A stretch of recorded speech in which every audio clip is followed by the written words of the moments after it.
Here's another installment on the Franz Joseph Dreadnought design from the Starfleet Tech Manual. This is sort of assembled, but everything's just kind of loosely tacked together. Obviously I got a long way to go, and I want to make sure to remember now to thank Sea Shark over at Hobby Talk for supplying me with the extra engines and a couple other small pieces that were immensely helpful.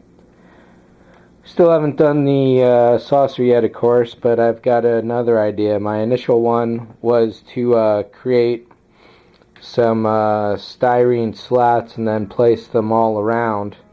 Now I'm thinking that I can do the whole thing out of clay with a single master mold, but that's for another video down the road. This is a build-up of the version 1 prototype, and essentially I'm going to take this a little further, but I've learned a lot of really great stuff on this that's going to make a second version even better, and that one I wouldn't mind taking to rubber and actually pouring into a resin kit, but we'll see about that as well. Well, let's go with some of the accuracy stuff first of all. Going by the actual diagrams, I pretty much hit everything dead on. The one slight error is that I put the engine pylon a little too far back in this case. But the length, size of everything, the positions of it all, these are all dead on. And these engines are just basically stuck in there right now, so they will fly around as I manipulate this around in a few places. But let's get this set here. Get that one down, put this one down. And I got the size of the front of the secondary hull dead on. The rear of the hull is dead on.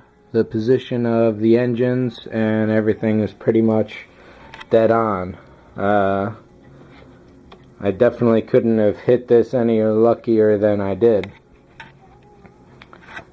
Right now you can see that I've got part of the secondary hull from the AMT model here at the end, which is sliced off just aft of the pylons. And then this piece here is probably a 2 or 3 inch PVC tube that I got from plumbing department. And my idea here was to simply fill in all this with either a styrene sheet or do some putty and go from there. That would be simple enough. What I may do for version 2 is get a single acrylic tube and actually pull that into this shape, which may even be easier. I had thought that this was actually an oval here, but it does turn out to be a circle, and you can see with the hangar bay here there's plenty of room underneath for the deflector dish to come along. One disappointing thing I discovered about this is that to do it absolutely right, I'm going to have to redo the engines anyway, so even those aren't really useful, and there are essentially no parts from the AMT kit that can be scrapped and used for this model at all. Which kind of surprised me, but I don't mind the extra challenge. The only thing that I would be worried about is getting a taper down the length of the tube to get an accurate dimension on that. I'm not going to fully put this together quite yet. I'm going to leave it in a lot of parts so I can take some measurements for version 2. There's not a lot that I can use off of this for that, but that's okay. One of the things that I had thought about this saucer here was that I'd be able to go with a rough cut and just kind of work it later. However, because it is a rough cut in certain spots, they really need to be in essentially perfect alignment.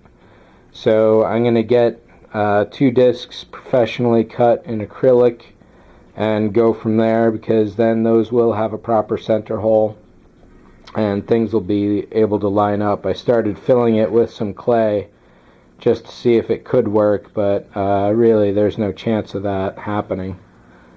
So let's bring this over here so we can kind of get a side-by-side comparison of what's going on. This is definitely in scale with the AMT kit. And of course, it's far bigger than a destroyer and even huger than the tugboat there. The disc is physically bigger.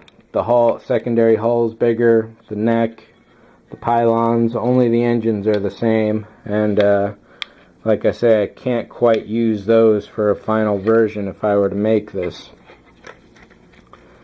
So I think that's pretty much it on this update.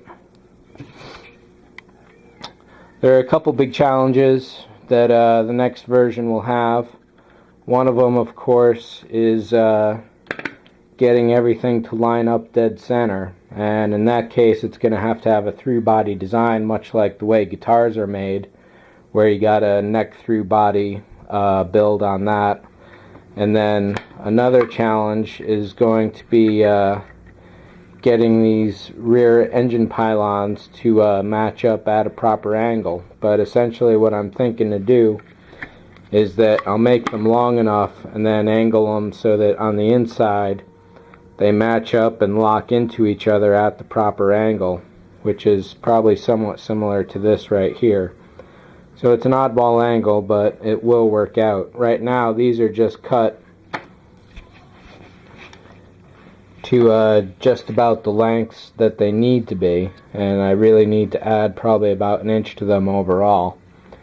The neck and the upper pylon here need to be made as a single piece. And then, as you can see on this one here, the neck just simply attaches to the secondary hull. That really needs to go into it or be cast as part of it, because simply attaching like that is no good. So for this thing, I'm going to continue mocking up and testing on it, but I'm also going to start gathering materials that I will need to create a second version of this that will be much more accurate and finer, and go from there. So the only true difficulty I see in doing this is getting this inner run on the nacelles.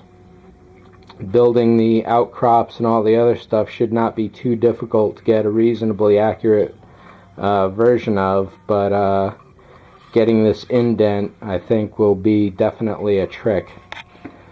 So we'll see about that. And of course, getting the taper on them will also be a trick as well, but I think I can actually get that done. I've got a couple ideas for how to pull that off.